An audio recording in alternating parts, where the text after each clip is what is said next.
for a minute. Yeah, I was like, and then I was like, oh my God, this is really happening. And before I knew it was over, it was just sad. This is crazy. This is so nuts. I'm Letitia Ferrer, And I'm Chris Alexander. and this is Totality Talks, the solar eclipse Just podcast. took my breath away, the whole thing. It's really cool that you can see the corona and you see the sun kind of spewing out from behind the moon. It literally took our breath away.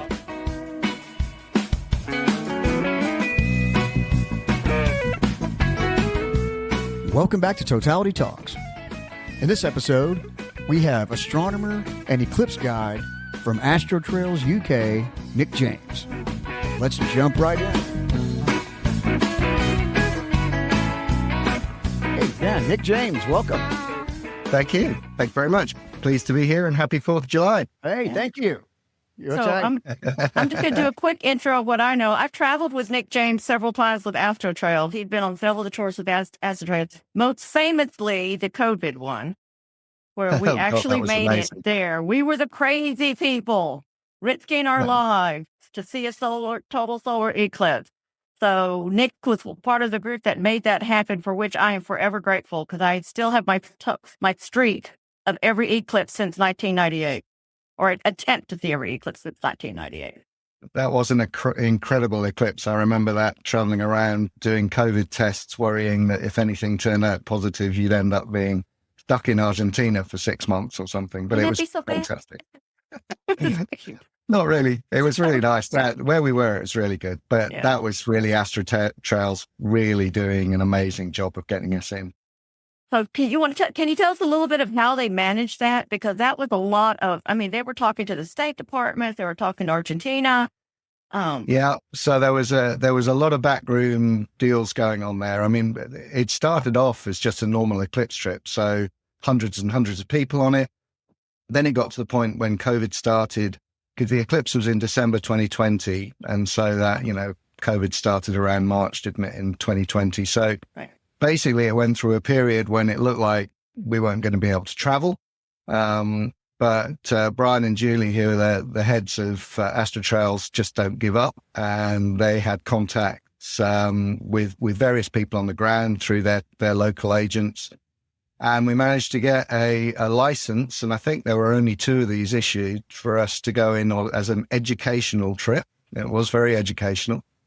And yeah, we went in and it was just an amazing experience because from my point of view, we left UK when COVID was just really flaring up again. So there were lockdowns here. I remember flying out of Heathrow, which is one of the busiest airports in the world. And we were the only group. There was like about 20 or 30 of us in Terminal 5 Heathrow, and that was it. It was just an extraordinary experience. And when we got to Buenos Aires, we got checked for COVID. At that point, if any of us had turned out to be positive, we'd have all been, we wouldn't have been turned back. We'd have been stuck in BA for a while. Luckily we weren't. We went on and we went to Bariloche, which is absolutely gorgeous place. And then saw the eclipse from this ranch. I remember it being very, very windy. And Yeah. a fourth farm. It was a fourth farm. Yeah. And the most windless spot was the horse-paddock. That's right. Yeah. So they moved us to the horse-paddock, where the horses had been for quite a while. So it was a typical horse-paddock with lots of horsey stuff in it. And yeah, during the eclipse, the horses had been shooed out of the paddock, but they came in afterwards, and the locals had put out some hay bales for us to sit on. And of course, the horses just came in and started eating them. So there's great pictures of people with telescopes and cameras and stuff sitting on hay bales with horses coming and eating the hay bales. But it was an amazing eclipse, and we were so lucky. And it really was down to the organization of AstroTrails to actually get us in there. But it was probably, of all the eclipses I've seen, in terms of not how spectacular the eclipse was, but just how incredible the journey was, that would be a top of the list. It was, and that's what Chris and I met on that trip. That was the first time, because we were the crazy people. But what I found fascinating by that whole story that I'd heard is that the reason we were able to go is that they already had a procedure for groups traveling for football to Argentina to play football because they're not going to give up their football. And so they had like the quarantine process. Everybody stayed together. They all stay in a hotel. All the kind of quarantine procedures. That's what we followed going in. I hadn't heard that story, but I know we did travel around in a bubble, basically, didn't we? Yeah. We traveled around in a bus. We weren't really allowed. Although actually, when we got to Bariloche, we were allowed. Yeah, we just went out. And I can remember calling home from Bariloche when everyone at home was locked down, not allowed to leave the house. And there I was in a bar in Bariloche with hundreds of people drinking beer. I mean, it really was quite an amazing trip, that one. Well, what's interesting. Well, Texas was kind of in that weird state back then. So I actually felt safer in Argentina because they at least had procedures. You got your temperature taken 5 times a day. Mm-hmm. So I actually felt safer in Argentina. To get on bus, to get in the hotel, temperature check. Yeah, every time we got on the bus, we had a test, and they had these thermal cameras that they pointed at us. I'm not sure how effective they were, but they did have all of those. Well, nobody got sick on the trip. No, no one got sick on the trip. And when we came back, again, it'd be different for me, but when we came back into UK, we had to have a mandatory 10 days of quarantine flying back in. But it was coming up to Christmas. So essentially we just did that hold up at home for Christmas. And it was shortly after that, I think we got back that South America closed the borders to the UK because the UK had a really strong strain of COVID. And so, we weren't allowed to travel at all. So, yeah, the timing was just perfect.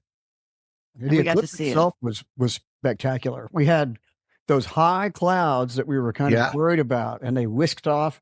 And actually, I've got this picture right here, back here, that is taken from that. And that's when we had those clouds. When we went back and looked at our images later on, we could see shadow bands in those high clouds.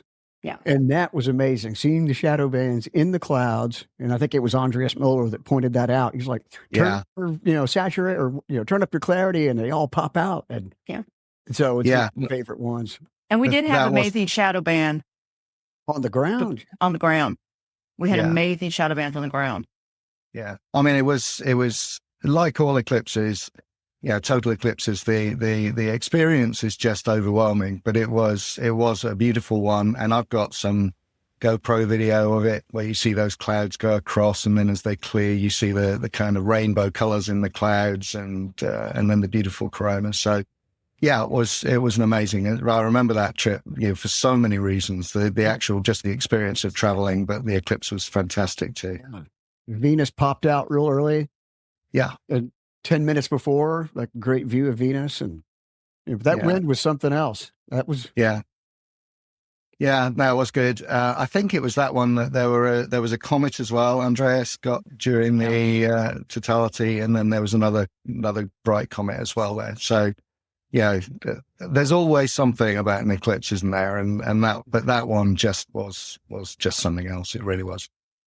Well, tell us a little bit about the history of AstroTrails, and I guess Brian McGee and how that all started, and how far you guys have expanded into multiple trips. And go back to explorers. Go back to explorers. Right. Yeah. Well, or yes, even before then. So I think the first big thing. So it started off with Brian and his brother. This was a long time ago, back in the early 70s.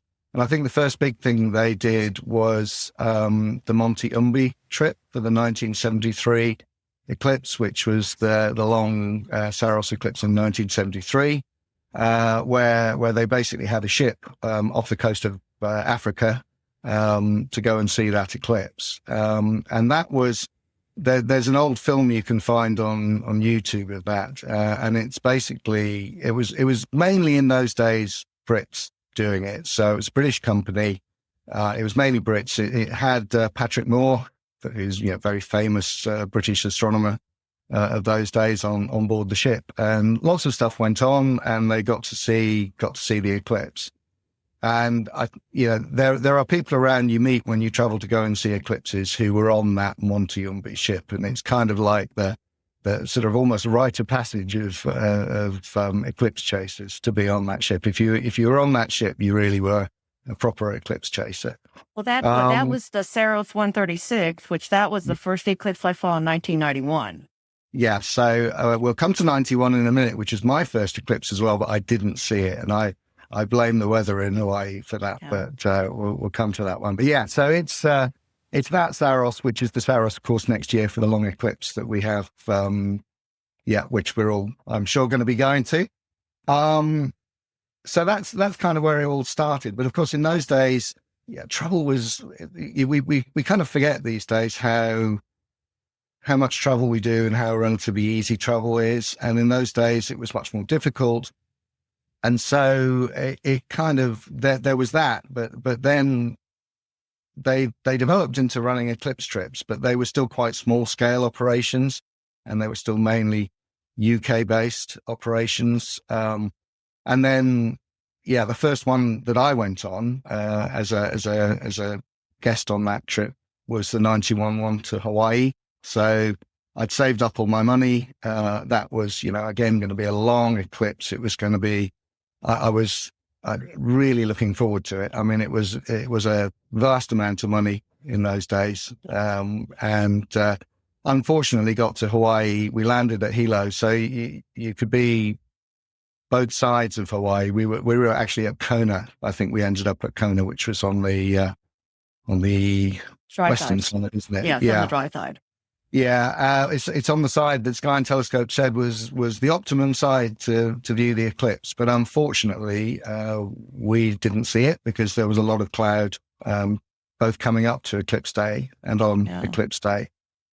And for me particularly, it was very frustrating because we decided that we would try and get out of Kona, up the coast a bit. So we rented a car.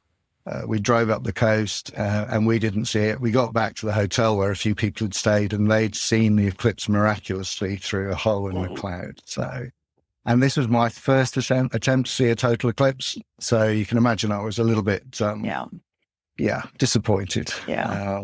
But yeah, that was the first trip I went on with explorers for eclipses, and then I've been traveling on them both as guests on or as running some of the tours ever since then, and things have expanded massively. So even back in the Hawaii days, it was quite a big thing because they had multiple sites there. They had sites in Hawaii, they had sites in Baja.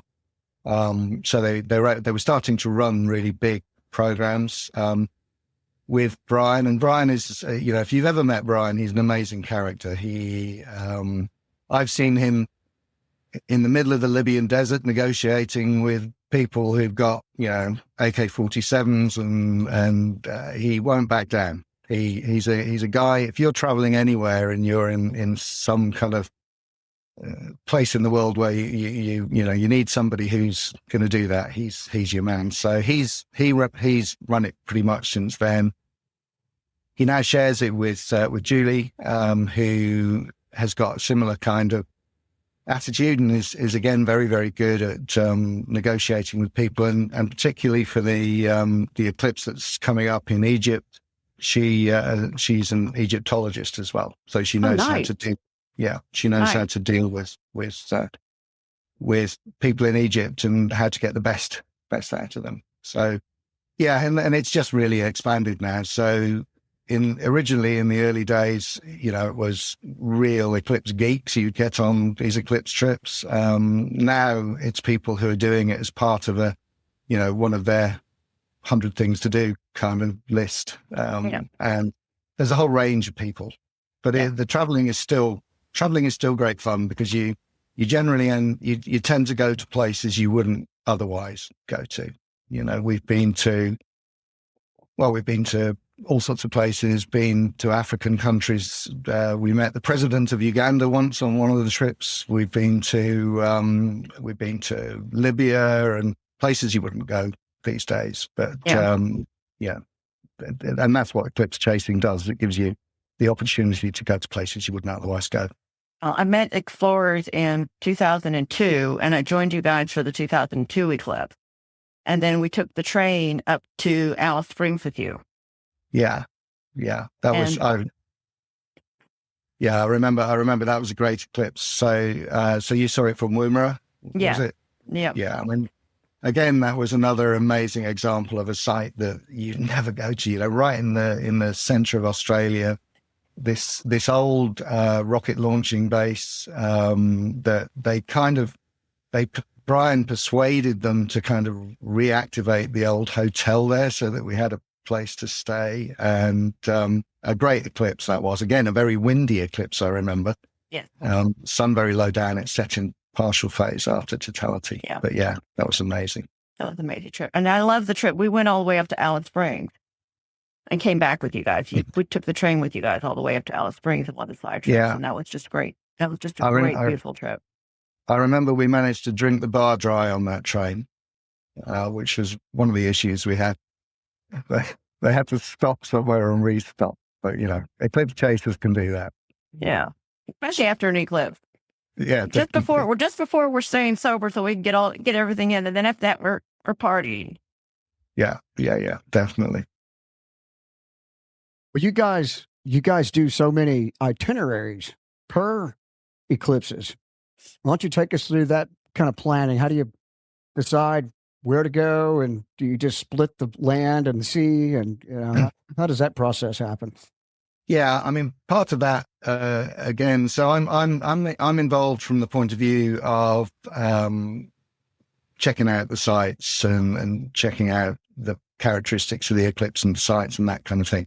But most of that work's done by the AstroTrails people, and they've got a reasonable team who do that. I mean, I guess part of it is logistics. When you've got a very, very large number of people that you want to take on a trip, you want to split them across multiple sites, because hotel rooms are potentially difficult to get for enough people.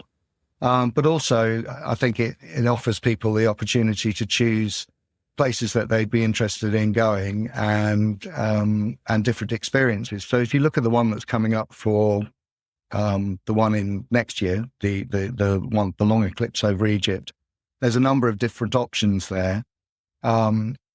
And I think it's kind of a personal choice as to whether you want to go and get the longest eclipse that you can in Egypt, where the weather in the middle of the summer in August is going to be pretty searing hot, sun, whatever, but you've got the opportunity to see an eclipse from an amazing site like Luxor, or to choose sort of sites along the North African coast, which are going to be probably a little bit less stressful to get to. So I think, it's offering people the choice of different sites as a way of kind of different people have different requirements for what they need. It does mean, though, that the amount of work involved just becomes huge. And one of the things that amazes me about AstroTrails is they managed to keep on top of all this. I mean, I know both Brian and Julie very well, and I know how stressful it can be. And particularly, we all know that with eclipses that you can have agreements with people for hotels and other facilities that can mysteriously disappear when those people realize they can make more money in other ways. And so one of the advantages of having traveling with a company rather than traveling solo is that the company will have contracts in place and that kind of thing, which makes it more difficult for people to do that, but it still happens. And I've been involved in situations where there've been last minute things coming, just a few weeks before you're taking 400 people to a place where things change. And so I know it can be very, very stressful. So I'm lucky. I'm outside of all of that. I deal with the kind of scientific stuff and whatever, but it's Brian, Julie, and the team at AstroTrails who do all that really hard work to make sure that when people get there really are hotel rooms for them to stay in, and there really are buses to move them around, and there are flights to move them around as well. And fingers crossed for 27. Yeah. Well, it generally works though. It generally works really well. Yeah. Well, the one thing I do want to say is that for those of you who are considering an eclipse trip with a tour group, they do earn their money. They're not cheap, and I get that. They're not cheap. But especially if you're going to some place like that you don't, that you're uncomfortable with, like Egypt, or even just Australia, which is, the other side of the world. It's great to go with somebody who knows who knows how it takes everything set up, and that you can just enjoy the eclipse and learn. So maybe you can go back on your own next time. Yeah. I mean, there are lots of places you could go. You could go solo to, but there are a lot of other places where it would be really difficult to do. And given that you're going to see the eclipse and you've got lots of other things on your mind, trying to deal with all the other stuff would be really hard. And I think they definitely know what they're doing. There are other tour companies, I won't mention who they are, because there are some really good eclipse tour companies too, but there are other ones. There are other ones where the eclipse is really just a kind of sideline on top of normal travel companies. And so they don't have the level of knowledge to get people to the right place or to, check out the weather conditions, that kind of thing. So, well, to me, it was commitment, and 2020 proved the commitment. Yeah. 2020. Yeah. Oh, absolutely. I mean, that was right at the top of commitment, wasn't it? Yeah. Well, I was canceled from my trip. A bunch of tours canceled. And I remember pacing back and forth saying, I won't be denied. Somebody had to be doing this. And AstroTrails was there. They were like, hey, actually, we've got extra spots. Please come join us. And so that was brilliant and an exceptional experience. And, you felt confident the whole time, even though they were sticking things up our nose every so often. It was still like, you know what? These guys they've got it together. It's gonna. A lot of it comes down to the fact they've got good local agents. They have really good relationships with the local agents, and quite often also with the local government as well. And that really helps in a lot of places. Yeah, it's been very good traveling with them. So you mentioned that you're going to be doing a family trip for Spain. How did you decide to do that, and where are you going? And So it really comes down to the fact. So we've got 2 eclipses now coming up, which would be relatively easy to do for Europeans. And this coming Spanish one was easy. And the reason I wanted to do it is that I'm always going on about how wonderful total eclipses are. And I really wanted to show family and friends what a total eclipse looks like. So the last time I did this was back in 99. When we had an eclipse cross over the UK. We were clouded out for that one. So this is an opportunity just to take the family to Spain. It's my sister's 60th birthday as well, so we're going to celebrate that in Madrid, and then head off up to just south of Burgos, which is where we're basing ourselves. And we got a kind of big van to carry everyone around, and a nice Airbnb to stay in. And so, I'm hoping I'll meet up with some of my friends from AstroTrails. I'm in Madrid, beforehand, and we're not far from one of the AstroTrails, sites as well. But yeah, I just decided to just have a kind of year out, do that because it was easy to do. Prior to coming into a fairly busy period after that with the eclipse, North Africa eclipse, and then the Australia one. This was an ideal opportunity to do this, and hopefully it'll be clear. We'll get to see it, and everyone will know why it is I keep going on about how wonderful these total eclipses are. Well, if you're in Texas 2 years ago, and most of my family came with me for that one. And so now a lot of them are coming with me for the second take on this one. Yeah. And one sister who didn't see it then is coming on this trip with me. So that's good. They are. Go ahead. They are addictive, aren't they? I mean, my brother-in-law came with me to the Australia one in 2012 when we saw it from just north of Cairns. And so he knows what they're like. They're just really addictive things. And I think for most people who see them, once they see them, they want to see another. Yep. At least once in their lifetime. And then there's the crazy ones like Chris and I that want to see every single one on the face of the planet. Yeah. Well, we had a great experience, all 3 of us together within about 20 feet of each other in 2023 at Exmouth. Mm-hmm. And although it was brief, it was quite spectacular. Yes. And you've had some great videos. Seems like you've gotten that that method down. Tell us a little bit about your videoing and imaging. Yeah, so thanks, Chris, for that. I mean, I'm really pleased with the video we got there from Exmouth. I mean, it was a gorgeous eclipse. It was a very short eclipse.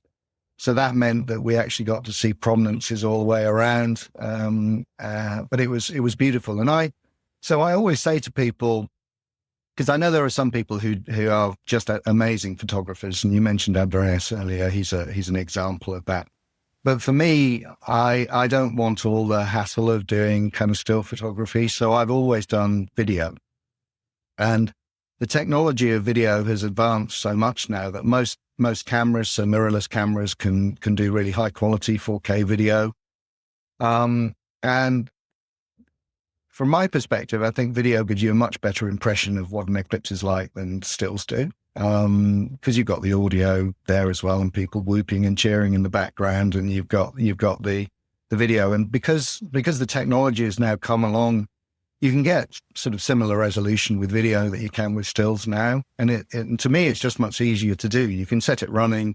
You don't need to fiddle with things during the eclipse, and you get a really nice record out of it. And the Australian one, I had a Sony A7S camera, which is a very nice mirrorless camera that shoots video on the back of a refractor, and it's got a high dynamic range mode. So one of the problems with video always used to be, because of the brightness difference between the prominences and the inner corona and outer corona, you had to choose one or the other. Whereas now, with these high dynamic range cameras, you can actually set it to pick up a lot of features at the same time. And that's what I did with the Sony camera.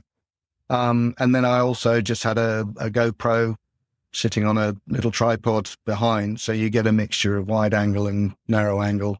And I think that gives the best impression of the eclipse. So to me, video is much easier to do, and actually I think produces output which is almost as good as stills now. And this eclipse, I like it because you can pull stills off of it that are very high quality. You can. So with modern 4K video, you can pull stills almost as good as you could get off a normal camera, and of course you're shooting at 25 or 30 frames a second. So yeah, I think I would recommend, to anyone, I always recommend on the AstroTrails trips, if you're new to the eclipse, don't have a complicated system that you're going to spend time fiddling with during the eclipse and missing the visual spectacle, because that's what that's what really matters, is seeing it with your own eyes. And so video, I think, works far better for that. But I also think now the technology is so good with video that you can do pretty much what you can do with a still camera, but with a lot less effort. For the coming eclipse, I've actually got a new thing I'm doing as well. So I've always shot video, but you can now buy cameras which are sensitive to polarization. So in parallel with the video camera that I'm running, I've got a small camera which is going to be looking at polarization in the corona. So that'll be an interesting new thing for me.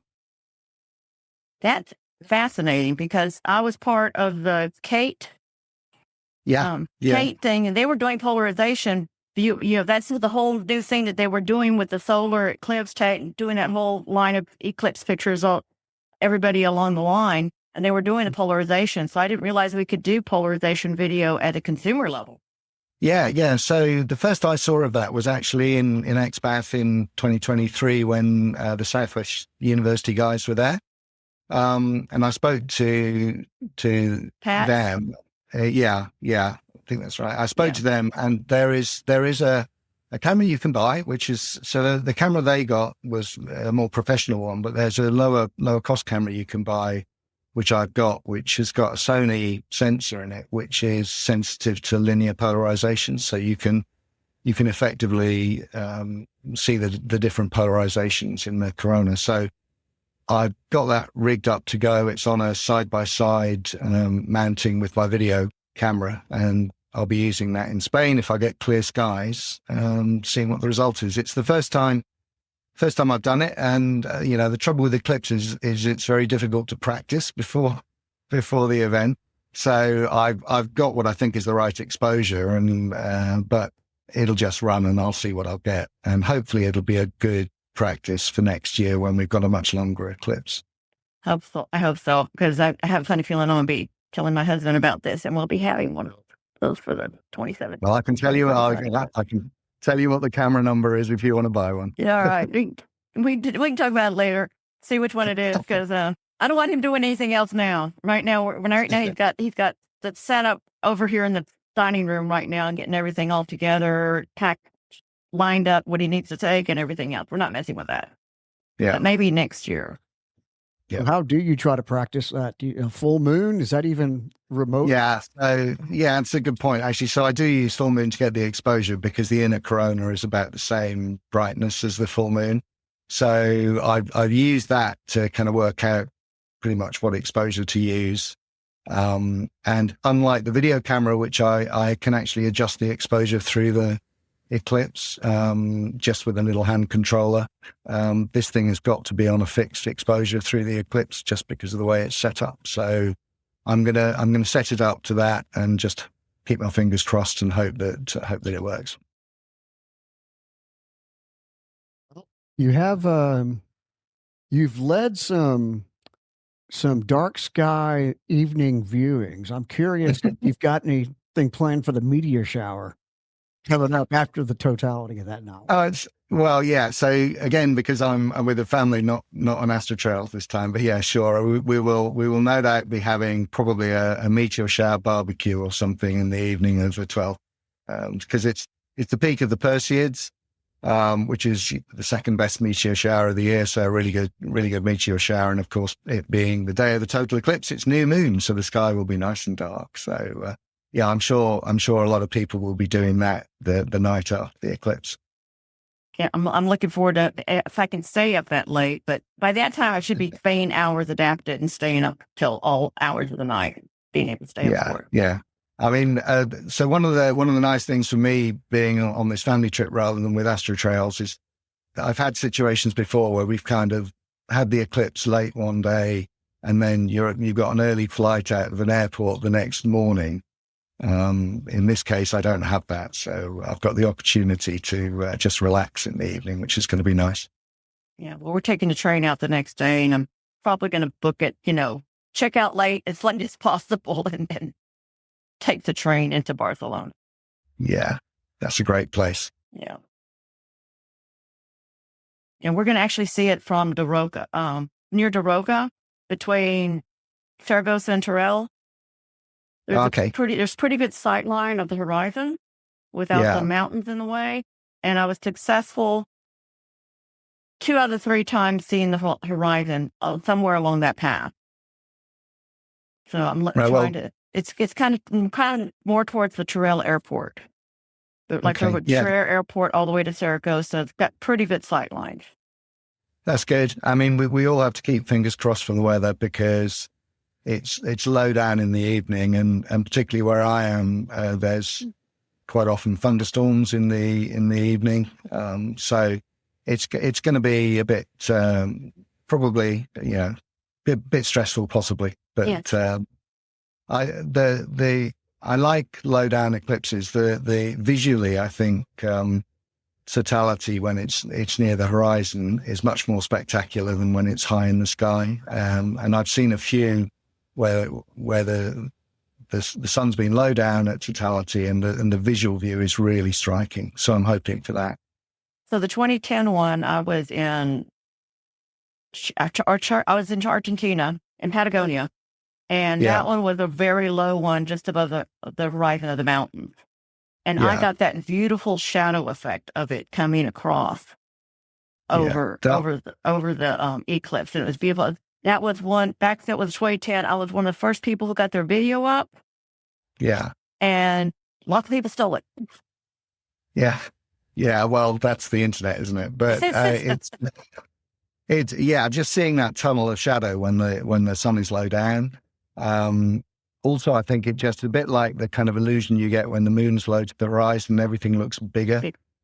So in 2019 in Chile, we had it above the Andes and it was just gorgeous. And in 2015, I was on Svalbard when it was again low down and just an amazing view. So I think when you've got a low eclipse, you've got to worry about clouds, distant clouds. But if it is clear, it's a really spectacular experience. Yeah. This time, we're not really going to have any place to run since it's so low on the horizon. Like getting in a car and driving is really not going to help you. I've got that track between Zaragoza and Torreón. There's like 250 kilometers that I can run across the freeway or the farm to market road.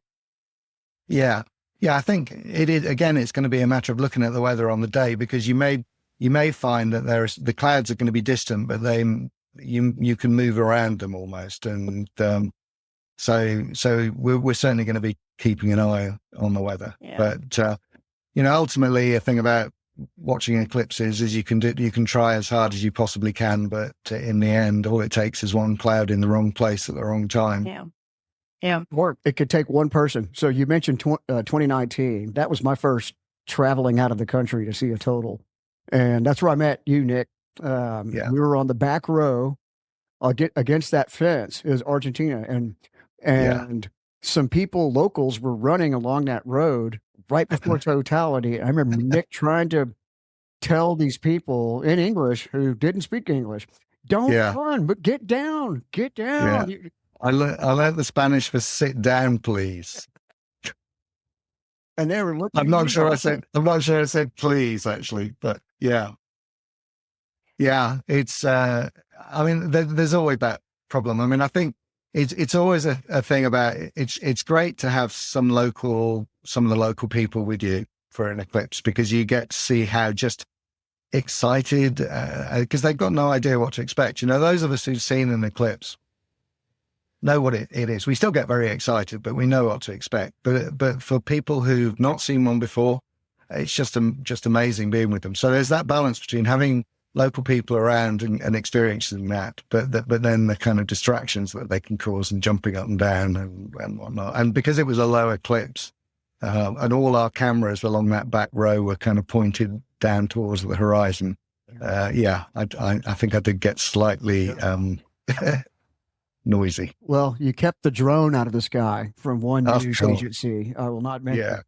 But knocked that one out. I was like, that cannot happen. That drone and that balloon got to go. Well, that was a local TV company, I think, had that drone. But yeah, we had a good speaking to them, and they decided not to fly it. Thank you.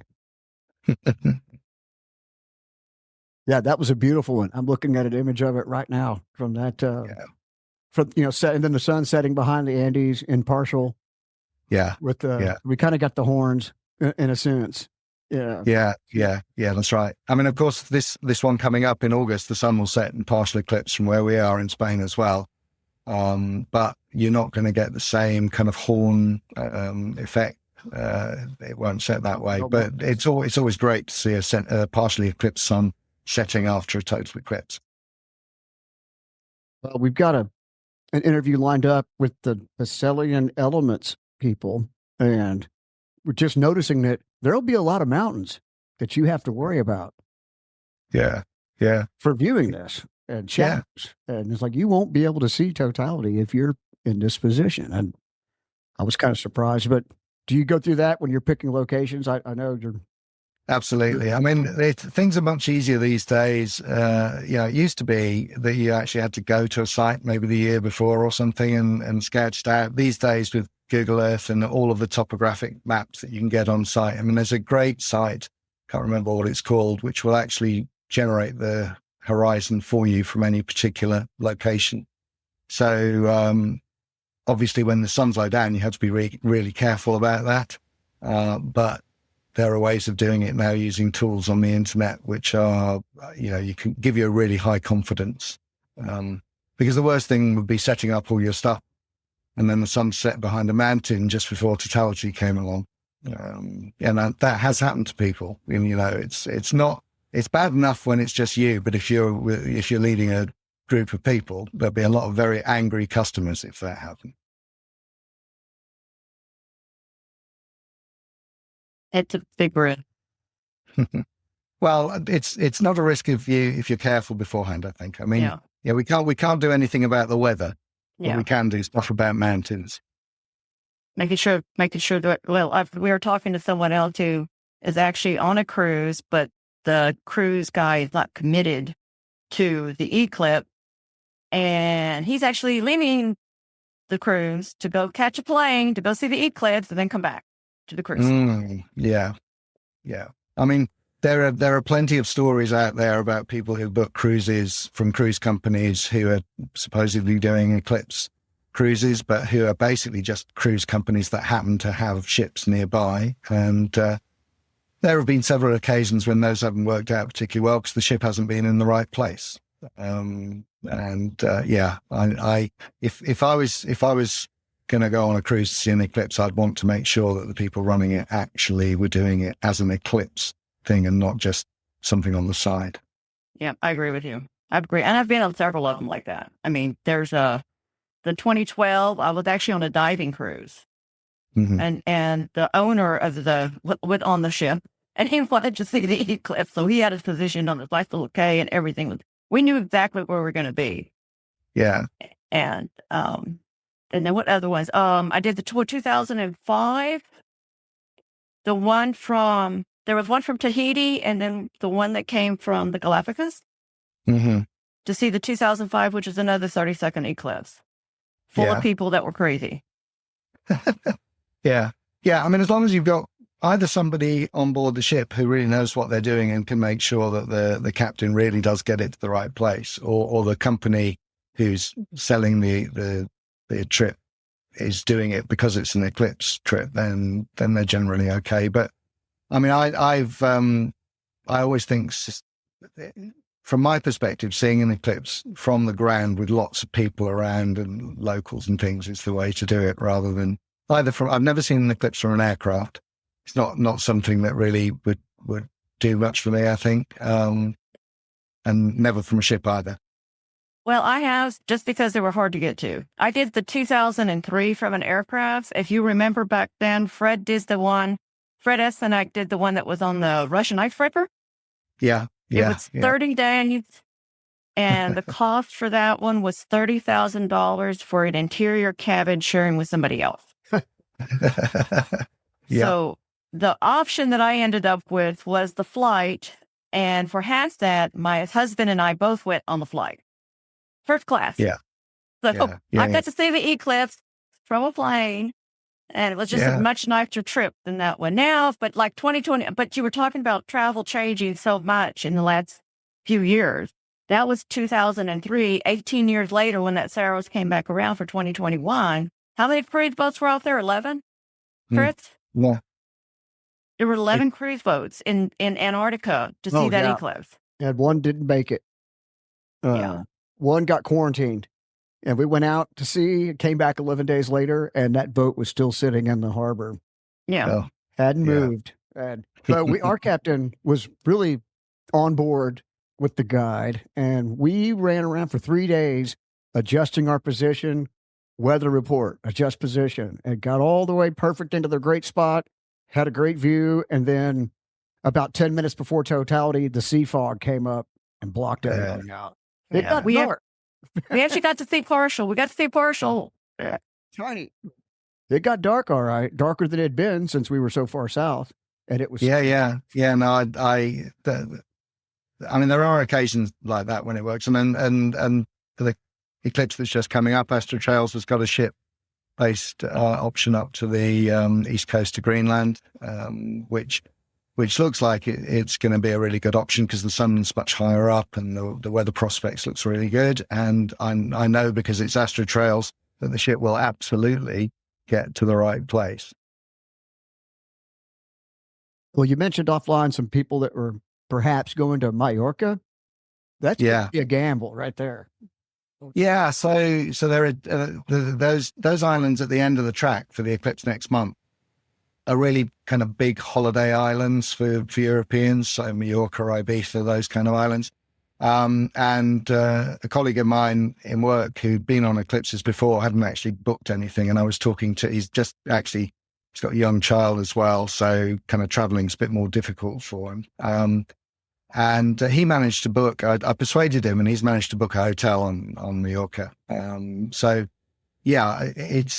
think the sun's only a couple of degrees above the horizon. It's right at the end of the track. So you need a good sea horizon to see it. And you need to make sure there's no clouds within 500 miles or something of wherever you are. But it's certainly an option, and it's an island that has a lot of holiday infrastructure as well. So, but I was just quite surprised that they managed to get a hotel room.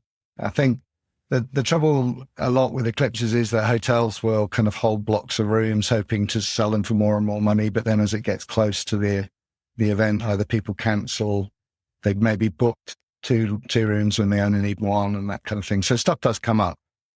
And of course, next year for the eclipse that we'll be heading probably to Africa to see, there is an option to see it from the south of Spain. And for Brits who can get really cheap flights down to the Costa del Sol, you could just fly down for the day, hire a car, drive to the south coast of Spain, see it and come back. That would be early morning, right? That's kind of the opposite side. Is it? I thought it was. I'm not sure what time of the day it is. That one actually. Not sure. Okay. It's probably more. It's probably mid morning. I'm not sure. But yeah. Well, you'd mentioned less stressful to get that for that Egypt experience, and I went through and I was set up for the Siwa Oasis. And then I thought, well, we're going to be on a 4-wheeler or 4x4 driving out to the west in the middle of nowhere. And it seems less stressful for me to be on a little, one of those little Nile River cruise boats sitting there waiting for it at Luxor. So I switched mine over to the AstroTrails Cruise One tour. And it seems like we could kind of sit there for a while and wait on it to come to us. And that's what I'm doing. Yeah. Seems less stressful. Yeah. I mean, it's going to be a really big event, that one. Egypt is Egypt, and it's a fascinating country to go to. And as I said earlier, Julie, who's now kind of half running AstroTrails, is an Egyptologist, so she knows all about how Egypt works and everything. So all the organisation is going to be very good, as it would normally be with AstroTrails. It's just going to be very hot, and the sun's going to be very high in the sky. But it's an amazing opportunity to see a very long eclipse from an extraordinary place. I'm really looking forward to that one. That'll be my third eclipse of the 136 Saros. Right. So I've not been very lucky with that Saros. So I said that I didn't actually get to see the Hawaii one in 91. And then the following one was the Shanghai one in 2009, wasn't it? I think that's right, for that Saros. Yeah, I think so. Yeah, so we woke up in the morning of that 2009 eclipse, and it was thick cloud and raining. We drove out of Shanghai and managed to see the eclipse, but through thick clouds. Okay. So, yeah, not been very lucky with this Saros. So third time's the charm. Third time's the charm. Absolutely. Third time's the charm. Yeah, this time, this time the weather must. I mean, it's high up. The weather's going to be clear. If it doesn't, it'll be miraculous that there was actually clouds and coverage at that place at that time. That's true. Yeah, you're right, Chris. So I think, third time lucky with this one. I think I will finally get to see one of the Saros eclipses in a clear sky after, nearly 40 years. Yeah. Fantastic. Well, I'm looking forward to it. Let's see. Let's talk about some other wonderful experiences. So what did you do for 21? 21. Which one was 21? That was 21 for Antarctica. That was Antarctica. Oh, yeah. I skipped that one. Okay. So there were basically, the AstroTrails did run a ship down there. And I was kind of half thinking it would be nice to go on it, but the weather prospects were not that brilliant. And I'm not very good on ships. And in fact, I remember one of my friends who was on that trip sending me a picture of the swimming pool on the ship when they were in fairly rough seas, and the swimming pool with like a kind of tidal wave slopping around. So I didn't get to see that one. Okay, that was my husband too. My husband didn't go on that trip either because he was like, no, I'm not crossing I'm not crossing the Magellan Straits in a ship. The Yeah, Great yeah. Passage. It was a rite of passage, all right. Yeah, I bet it was. I mean, I'm okay on a kind of Thames River cruise or something like that, but I don't like open ocean ship, The Nile, and particularly there. yeah, Yeah. the Nile's quite calm. It will be calm. Yeah, just don't fall in. This stuff. So, do you have any? Have you scouted out 28 yet in Australia? Have you gone through there and checked out sites, or do you have an idea? So yeah, AstroTrails have got a really cool site for 28. So the 28 eclipse crosses right over Sydney, of course. And AstroTrails, if you've ever been to Sydney, there's beautiful botanic gardens that overlook the harbour, overlook the Opera House. And so that's one of the sites that AstroTrails has got for 28. Nice. A really, really nice site. And then the other one is they've got a site, I think, in the Kimberleys, so more in central Australia. So there's kind of two options there. There's the Sydney one, which is the kind of would be absolutely awesome if the weather was good. I mean, just a beautiful site. And then the Kimberleys, which is a longer eclipse, but in a much more difficult to get to and challenging environment. I'm looking at a place called Devil's Marbles. That's a great Australian It's a name. great name. I'm just like, okay, I want to look at it there. Yeah. I mean, Australia's been, I mean, it's a big place, obviously, but it's been quite lucky with eclipses crossing Australia in the last 20 odd years or so. And of course, the one the year after in 2030 is Australia as well. I know. They've got a bunch.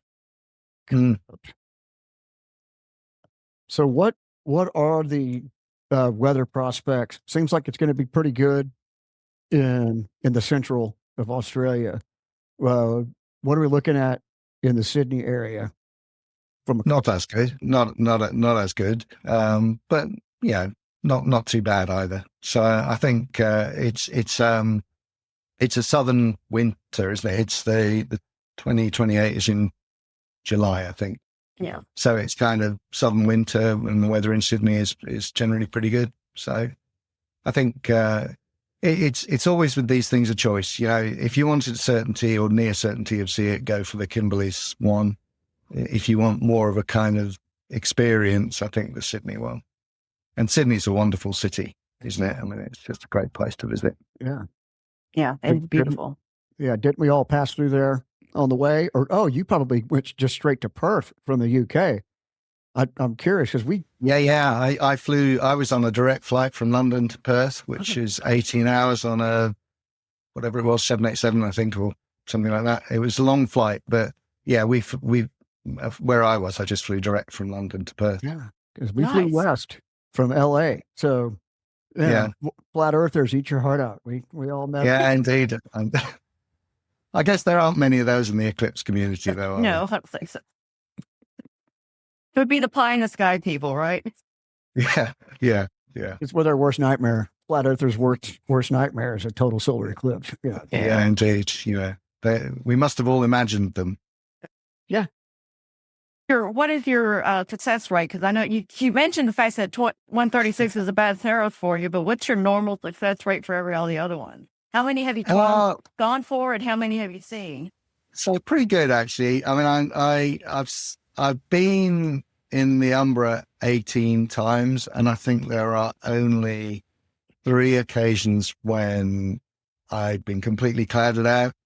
There've been a few occasions when there has been cloud, but not too bad. So that's not a bad record, I think. Yeah. That's pretty awesome.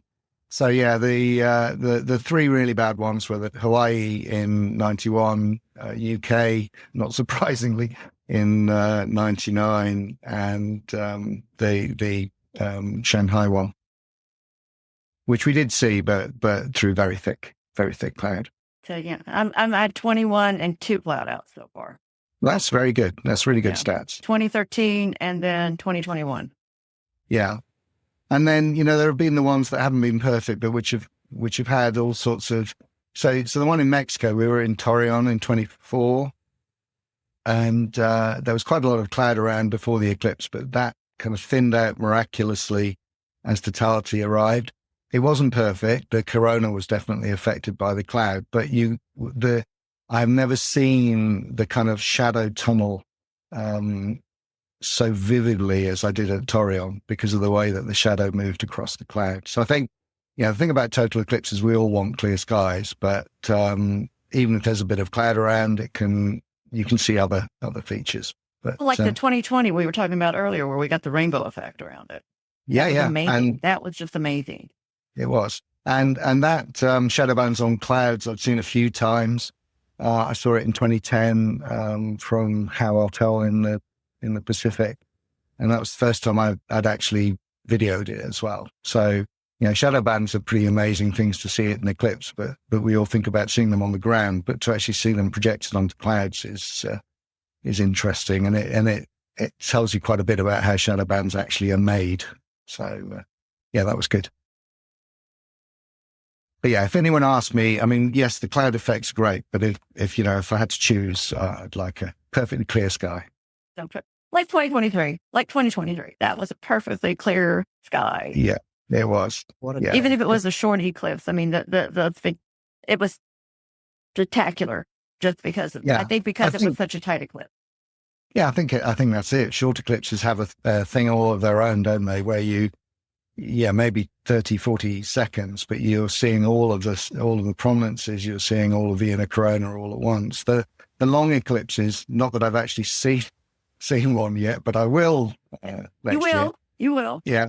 They're different. They give you time to take in the corona, give you time for your eyes to dark adapt. I've seen some pretty long ones, 5 minutes, that kind of thing, but not 6 minute plus. Yeah. So did we talk about where you were at for 24? Yeah. So we went to, AstroTrails 24 had two sites. One of them was in Mexico at Torreón, and the other one was in Texas. And again, we do lots of effort to work out where the best sites are based on the weather. Jay's weather reports are always really useful for working out optimum sites, but that's climate, not weather. And on the day, weather can always do its thing. And both the Mexico site and the Texas site had quite a lot of clouds. But where we were in Torreón, the clouds were really thick up until about 10 minutes before totality. And then just sort of almost miraculously, the clouds thinned out, and we actually got to see it. And the frustration from a video or imager point of view is that because there was so much cloud before totality, it didn't really have enough time to get the camera focused and set up. So in the last 10 minutes before totality, I was doing things I would never recommend to people, like staring up through the lens without a filter on it to try and get the thing lined up and that sort of thing. So don't do that at home. But managed to do it, managed to get the focus pretty good, and actually managed to get a fairly decent video from that one. But it was very stressful. And those people who know me know that I can get very kind of stressed when the weather is not good prior to an eclipse. I've said this. So in next month when I'm in Spain with my family, I said, be careful, I might go rather quiet before an eclipse getting the stuff set up. So just leave me alone. Don't talk. Don't touch. Yeah. Watch your feet. Yeah. Don't kick the tripods. Don't kick the tripods. Stay 6 feet away. Yeah. Yeah, for my little tour group, I basically set up a practice. We're going to go to the site. My husband's going to I have a couple of people that are really into photography. They're going to go ahead and practice. Other people may or may not join us. So we'll see how that's going to go. And then on the 12th, of course, it'll be a sunset eclipse. Yeah. I mean, if it goes well, it'll be a sunset eclipse followed by a barbecue and some glasses of wine and then the Perseid meteors. Perfect day. Yeah. Perfect day. That's what we're hoping for. It's a perfect day. Yeah. Perfect evening. Yeah. Well, this has been fun. Glad to be on the podcast. So really happy. And so we probably won't meet up for this one, but we may well do for the next one in Egypt. Yeah. In Egypt we'll meet up, I'm sure. Yeah.